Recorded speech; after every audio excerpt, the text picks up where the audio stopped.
Hello everyone, Chris Santiago with MMA On. Today we're here with UFC featherweight contender Charles Rosa. Charles, how's it going today? Great, man. Happy to be here. Just tuned in for the Eagle FC fight, so saw some good fights. Hector Lombard, Thiago Silva, Yogan De Castro versus former champ, UFC champ, so it was a pretty amazing night of fights.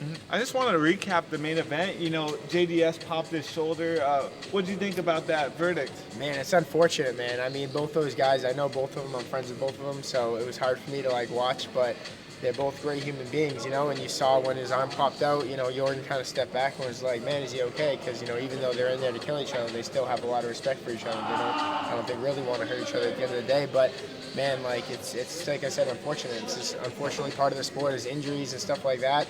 And I mean, you could hear the discomfort and the frustration on his face when that happened. So Junior Dos Santos, so it was tough.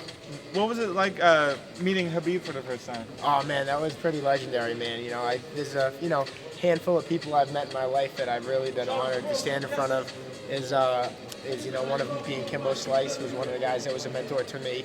I got to meet Mike Tyson, shook his hand, and then obviously meeting Khabib tonight was right there up there with him. He's a legend in the sport, one of the greatest undefeated fighters of all time. So it was cool to shake his hand and come and support his event. And shifting the focus onto you, when are you looking to get back in there? Oh, definitely trying to get in there soon. I'm fighting. I'm hopefully fighting July 30th. But I gotta wait, find an opponent, see what happens. So just waiting on the manager call from Jason House from the Iridium Sports to, give me the news and send me the contract. But I'll be ready either way. So yeah, I hear that's in Dallas, Texas. I'll definitely be there if you're gonna. Oh yeah, fight man, there. let's run it. I mean, my last fight, I took out 2 days' notice, so I got a new contract with the UFC, so I'm happy with that news. And hopefully, I get a full camp for this one. So hopefully, get that call any day now. What could you take away from your past 2 defeats? The last one being on very short notice. You're anytime, anywhere kind of fighter.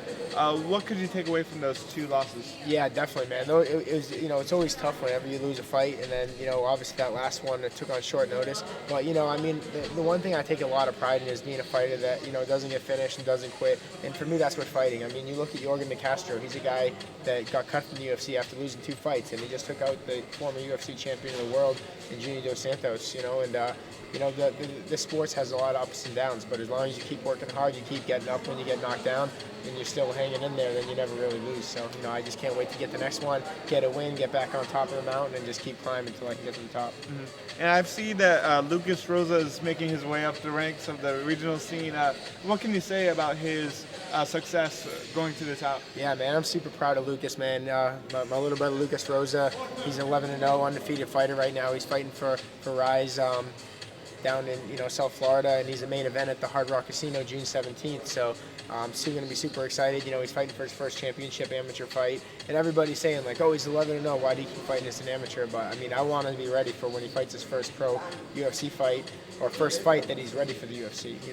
I got in the UFC after 18 months of training, so I can expect once he signs his first pro fight, whether it's for Eagle FC, whether for Bellator, whether it's for whoever it's for. But for me, being a veteran in the sport, it's going to be whoever pays him the most. So, I'm excited to help him with his career and help him, make those moves so he can make a living off doing what he loves, like I have. And what can the fans expect to see out of the return of Charles Rosa? I feel like this is like a revamped version where you really learn from your last 2 fights, and you're going to bring that knowledge into your next one. What can the fans expect to see from you? Yeah, one of the things that I've taken, I think the only missing piece to the puzzle for me has been, one thing, and it's strength conditioning. I started working at IHP, the Institute for Human Performance in Boca Raton, with a specialist, J.C. Tantana. He works with Gilbert Burns, some of the best fighters in the world. And it's one of those things that I always have done myself. You never really see me get tired to fight. I'm always running, riding my bike. I do my cardio, but I don't know anything about strength, and that's something they're teaching me, the skill of strength. And that's something that he said. He goes, strength isn't just you being strong, it's an acquired skill. So this is I feel like the last missing piece of the puzzle of me being UFC champion. And once I get that strength and I can overpower these guys a little bit with a technique that I already have, it's going to be something special. So definitely tune in to my next fight. You can see me, see the gains I made and the new version of myself. What can the fans find Boston Strong on Instagram and all the social media? Yeah, everybody can follow me at Charles Rosa MMA. I got Twitter, Instagram, on Facebook too. So you guys, also TikTok, Charles Rosa MMA. I got the a cool video of me hitting that spinning elbow on Damon Jackson, which was pretty good one. So yeah, you guys tune in and follow me and keep updated from MMA Island. They're gonna have the breaking news on my next fight. So.